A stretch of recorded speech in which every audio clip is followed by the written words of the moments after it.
The revolution that changed everything. What if I told you the world's most powerful empire was brought to its knees by a group of rebellious colonists, armed not with vast armies, but with ideas, determination, and a willingness to risk everything? The birth of the United States wasn't just a local uprising. It was a shockwave that shattered the old order and inspired revolutions across the globe. But behind the familiar tales of freedom and independence lies a story far more complex, filled with secret deals, bitter betrayals, and moments when the entire revolution nearly collapsed. Imagine living in a world where your every move was taxed. Your land was restricted and your future was decided by a distant king who had never set foot on your soil. For the colonists, daily life was a constant reminder that they were second-class citizens in their own home. Yet, what most people don't realize is just how close the American Revolution came to failing, and how many of its so-called heroes were driven by motives that had little to do with liberty. From the start, the fight for independence was a gamble. The odds were stacked against the colonists, and the British Empire seemed unstoppable. But as tensions rose, a series of unexpected events set the stage for a conflict that would change the world forever. The real story of America's founding isn't just about battles and declarations. It's about the hidden forces, the secret alliances, and the personal ambitions that shaped a nation. And as we peel back the layers of myth and legend, one thing becomes clear: the American Revolution was never inevitable.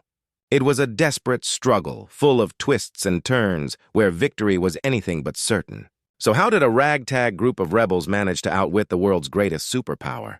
The answer might surprise you, and it all begins with the seeds of rebellion that were quietly taking root long before the first shot was ever fired. Seeds of rebellion, unfair taxes, secret smuggling, and brewing anger long before the first musket was fired. The American colonies were already simmering with resentment. The British government, desperate to refill its treasury after years of costly wars, saw the colonies as a source of easy revenue. New taxes seemed to appear overnight, on paper, on tea, on everyday goods like coffee and fabric. For many colonists, it felt like they were being squeezed dry, forced to pay more than people living in England itself. The infamous Stamp Act of 1765 was just the beginning. Suddenly, even the simplest legal document or newspaper came with a hefty fee, and the money flowed straight back to London. But it wasn't just about money. The British also tried to control where colonists could live and what they could buy or sell. King George's proclamation of 1763 drew a hard line along the Appalachian Mountains, forbidding settlers from moving west into new lands. For families dreaming of a better life, this was a slap in the face. Land was everything in the colonies, and now it was off limits, reserved for the king's interests, not the people's. As frustration grew, so did the underground economy. Smuggling became a way of life, with merchants and sailors dodging British patrols to bring in untaxed goods. Corruption flourished, as local officials looked the other way in exchange for a cut of the profits. The more the British tried to clamp down, the more creative the colonists became. Rumors swirled about secret networks and hidden caches of contraband, fueling a sense of rebellion that was impossible to contain. Meanwhile, the British sent thousands of soldiers to enforce their rules, forcing colonists to house and feed them. These redcoats were supposed to keep order, but their presence only made things worse. With soldiers taking up space in homes and towns, and sometimes even resorting to looting when their pay was delayed, resentment boiled over. The sense of injustice was everywhere, at the market, in the fields, and around every dinner table. By the early 1770s, the population of the colonies had doubled, but opportunities were shrinking. Most people were farmers, struggling to find enough land to support their families. The British restrictions made it clear the colonies existed to serve the empire, not to thrive on their own. Every new law, every tax, every act of favoritism toward British merchants pushed the colonists closer to the edge. But the British Crown underestimated just how far people would go when their livelihoods and futures were threatened. The seeds of rebellion had been planted, and beneath the surface, anger was growing into something far more dangerous, a movement that would soon explode into open defiance. And as the pressure built, a new kind of resistance began to take shape, one that would forever change the fate of a continent. The breaking point, protests, sabotage, and the Sons of Liberty, as British pressure mounted.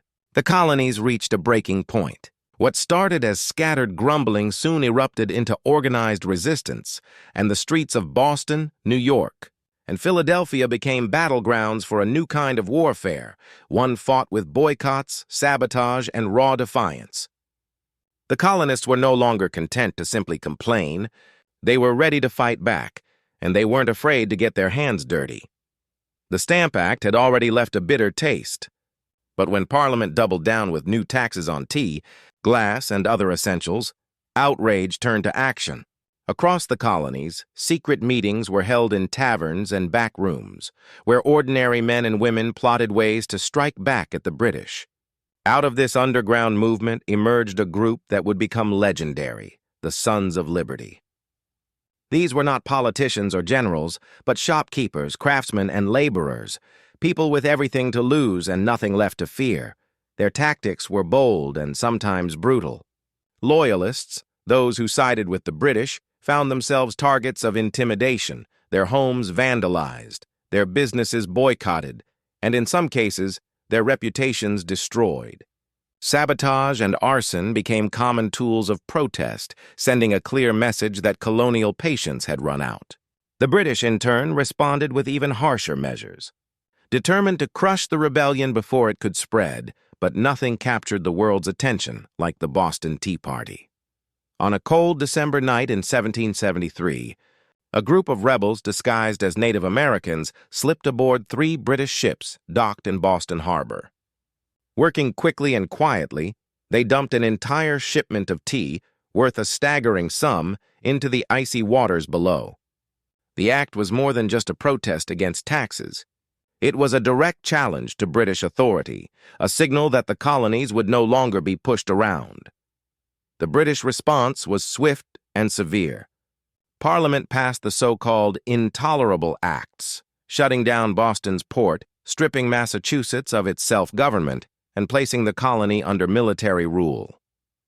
Judges and local assemblies lost their power, and British troops flooded the streets. The message was clear. Defiance would be met with force. But instead of breaking the spirit of the colonists, these crackdowns only united them further. Across the 13 colonies, people rallied in support of Boston, sending food, supplies, and messages of solidarity. The First Continental Congress was called in Philadelphia, bringing together leaders from every colony to coordinate their next move. For the first time, the colonies were acting as one, setting aside old rivalries in the face of a common enemy. Rumors began to swirl, whispers of secret stockpiles of weapons. Coded messages passed between towns and plans for a coordinated uprising. The British Crown, sensing the danger, doubled down on its efforts to stamp out resistance. But the harder they pushed, the more determined the colonists became. The stage was set for a confrontation that would soon ignite into full-scale war, and the world was about to witness the birth of a revolution. From protest to war, the first shots, and the birth of an army.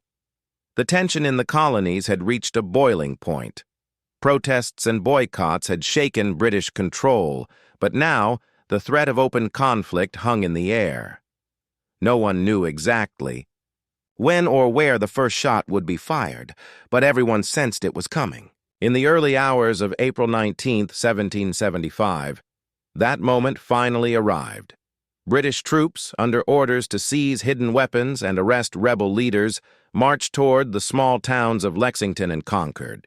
What they didn't expect was a line of determined colonists, farmers, blacksmiths, and shopkeepers standing in their way. The first exchange was chaotic and brief, but it changed everything. No one can say for sure who fired the opening shot, but its echo was heard around the world. The British, expecting an easy victory, found themselves under relentless attack as they retreated back to Boston. Colonial militias, fueled by anger and adrenaline, harassed the redcoats from behind trees and stone walls, turning a simple mission into a humiliating defeat for the empire. The myth of British invincibility was shattered in a single day. Word of the skirmish spread like wildfire. Across the colonies, men grabbed their muskets and rushed to join the fight. The time for talk was over. This was now a war for survival. But the odds were daunting. The British Army was the best trained, best equipped force in the world, while the colonists had little more than courage and local knowledge. Their weapons were mismatched, their uniforms were whatever they could find, and their experience in battle was limited at best. Yet what the Americans lacked in resources, they made up for in spirit. The Continental Congress quickly moved to form a unified army, appointing George Washington as its commander-in-chief. Washington faced an almost impossible task, molding a ragtag collection of volunteers, militia, and part-time soldiers into a force capable of standing up to the British war machine. Supplies were scarce, discipline was shaky, and desertion was a constant threat.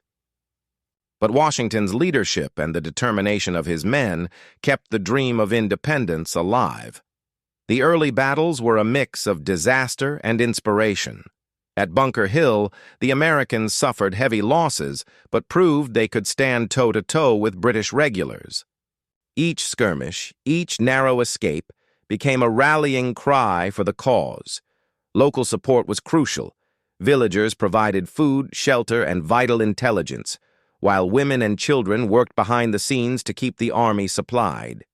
As the war escalated, the lines between soldier and civilian blurred. Ordinary people risked everything, knowing that failure meant not just defeat, but the loss of their homes, their freedom, and possibly their lives. The British, frustrated by the colonists' hit-and-run tactics and their refusal to fight by traditional rules, responded with increasing brutality. But every act of repression only hardened colonial resolve. The birth of the Continental Army marked a turning point. The colonies were no longer just a collection of angry towns. They were a nation in the making, united by a common purpose and a willingness to fight for it. The first shots at Lexington and Concord had set the world on fire, and there was no turning back. The revolution had begun, and the outcome was anything but certain. But as the smoke cleared and the dust settled, one thing was obvious: the fight. For America's future was just getting started. Disaster and triumph, crushing defeats, daring victories, and shifting fortunes. The early years of the American Revolution were a wild ride between hope and despair. For every victory that lifted spirits, there seemed to be a crushing defeat waiting just around the corner. The dream of independence was constantly on the edge of collapse, and the outcome of the war was anything but guaranteed. One of the first major setbacks came with the failed invasion of Canada. American leaders, hoping to strike a quick blow against British forces in the north, sent troops through brutal winter conditions toward Quebec. Disease, hunger, and relentless skirmishes decimated their ranks. By the time they reached the city, their numbers had been cut in half, and the attack ended in disaster. General Montgomery was killed, and the battered survivors were forced to retreat, leaving the British firmly in control of Canada. The loss was a sobering reminder that the revolution could be snuffed out at any moment, but just when things looked darkest, the Americans pulled off a series of daring moves that changed the course of the war. George Washington, facing the loss of New York and a string of humiliating defeats, refused to give up. In the dead of winter, he led a surprise attack across the icy Delaware River, catching a force of Hessian mercenaries off guard at Trenton. The victory was small in military terms, but it electrified the colonies.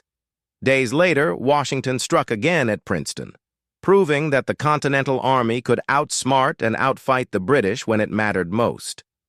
These victories were more than just tactical wins. They were lifelines for a cause that was running out of money, supplies, and hope.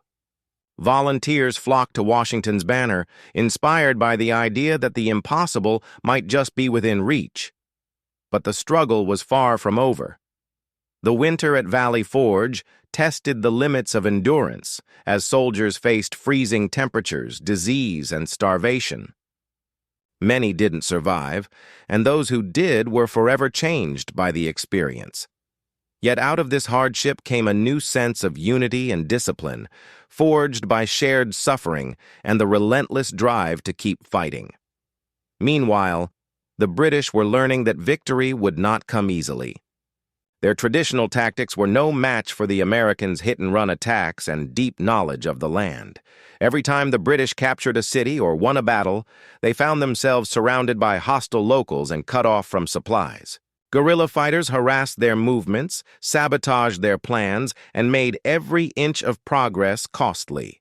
The revolution became a test of endurance, with both sides suffering heavy losses and neither able to deliver a decisive blow. For the Americans, every small victory was a reason to keep going, while every defeat was a lesson in resilience. The war was turning into a battle of wills, and the question on everyone's mind was simple: who would break first? As the conflict dragged on, the stakes grew higher. The British tightened their grip, but the Americans refused to back down. The revolutionaries had tasted both disaster and triumph, and they knew that the next chapter could bring either total defeat or the breakthrough they desperately needed. And as new alliances and unexpected twists began to emerge, the fate of the revolution hung in the balance, waiting for the moment that would tip the scales once and for all. Turning the tide, international intrigue, secret deals, and new allies, just when it seemed the revolution might collapse under the weight of endless setbacks. A new force began to shift the balance: international intrigue. The American struggle for independence was never just a local affair. Across the Atlantic, rival empires watched the conflict with growing interest, each calculating how they might use the chaos to their own advantage. For France and Spain, the American Revolution was a golden opportunity to strike back at Britain, their old enemy, and reclaim lost power. But support didn't come easily. At first, both France and Spain hesitated, wary of getting dragged into another costly war. Instead, they worked behind the scenes, funneling money, weapons, and supplies to the American rebels through secret channels. Rumors swirled of shadowy diplomats and coded messages, of gold changing hands in the dead of night. The British suspected foreign meddling, but they couldn't prove it, at least not yet. Everything changed after the stunning American victory at Saratoga in 1777. For the first time, it looked like the colonists might actually have a chance. The news electrified Europe, and suddenly, the idea of backing the revolution didn't seem so risky. France made the first bold move, officially recognizing the United States and sending its powerful navy across the Atlantic. Spanish support soon followed, with both nations launching their own campaigns against British forces in the Caribbean and Florida. The arrival of French troops and warships was a game-changer. The British, who had once dominated the seas, now found themselves outmaneuvered and outgunned. French fleets harassed British supply lines, while Spanish forces opened up new fronts, stretching the empire's resources thin. The Americans, for the first time, had real allies: experienced soldiers, advanced weapons, and the promise of international legitimacy. But these alliances came with their own challenges. French and American commanders didn't always see eye to eye, and cultural clashes sometimes threatened to derail joint operations. Still, the shared goal of defeating Britain kept them united, at least for now. The British, realizing they could no longer win by brute force alone, shifted their focus to the southern colonies, hoping to rally loyalist support and exploit regional divisions. Yet, even in the South, the British faced fierce resistance. Guerrilla fighters, many of them former farmers and townsfolk, waged a relentless campaign of hit-and-run attacks, ambushes, and sabotage. The British won battles, but they couldn't win the hearts and minds of the people. Every victory was met with new waves of rebellion, and the cost of holding territory grew higher with each passing month. As the war dragged on, the lines between friend and foe blurred. Spies and double agents operated in every major city, feeding information to both sides. Secret deals were struck and betrayals became commonplace. The revolution had become a global chess match, with every move watched by the world's most powerful nations. By 1780, it was clear that the American Revolution was no longer just a colonial rebellion. It was a struggle that had drawn in the great powers of Europe and set the stage for a final, decisive confrontation. The tide was turning, but the outcome was still far from certain. And as new alliances formed and old ones were tested, the fate of the revolution and the future of a new nation hung in the balance. The final gamble, betrayals, sieges, and the fall of an empire as the war dragged into its final years. Both sides were battered, exhausted, and desperate for a breakthrough. The British, frustrated by their inability to crush the rebellion in the north, shifted their focus to the south, hoping to rally loyalist support and exploit the region's resources. At first, their strategy seemed to work. British forces swept through Georgia and the Carolinas, capturing key cities like Savannah and Charleston with shocking speed. For a moment, it looked as if the revolution might be snuffed out in its last stronghold, but the South proved to be a quagmire. Instead of finding loyal subjects, the British encountered fierce guerrilla resistance. Small bands of American fighters, led by men like Francis Marion, the so-called Swamp Fox, struck from the shadows, ambushing supply lines and vanishing into the wilderness. The British won battles, but they couldn't hold the countryside.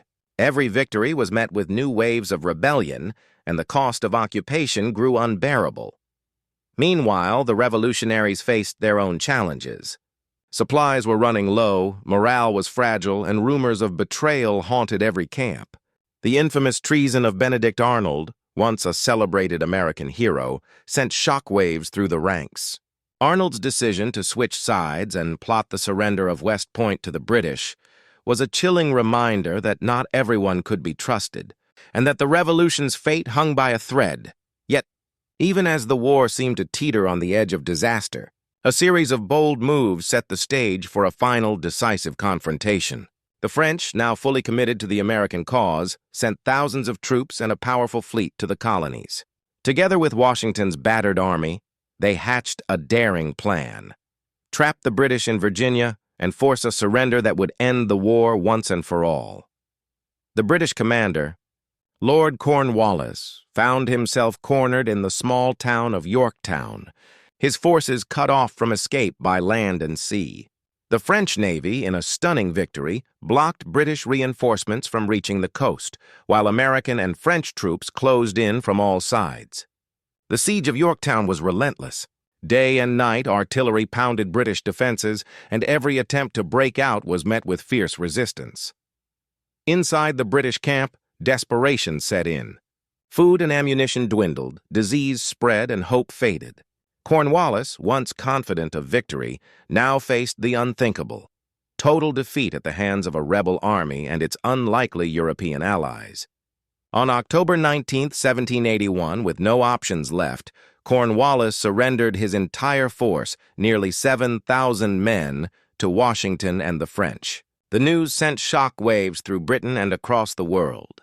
The greatest empire on earth had been humbled by a ragtag coalition of colonists and foreign adventurers. But even in victory, the future was uncertain. Other British forces still held out in scattered strongholds, and peace was far from guaranteed. Yet the surrender at Yorktown marked the true turning point. The British government, weary of endless war and mounting costs, began secret negotiations to end the conflict. The American Revolution, once dismissed as a hopeless cause, had pulled off the ultimate gamble and won. The fall of Yorktown didn't just end a war. It shattered the myth of British invincibility and proved that even the mightiest empires could be brought down by determination, cunning, and a little help from unexpected friends. But as the dust settled and the world tried to make sense of what had happened, one question lingered. What kind of nation would rise from the ashes of revolution, and what price would its people pay for freedom? The answers, as history would soon reveal, were far more complicated than anyone could have imagined. Aftermath: the price of freedom and the birth of a new power. The guns fell silent at Yorktown, but the struggle for America's future was just beginning.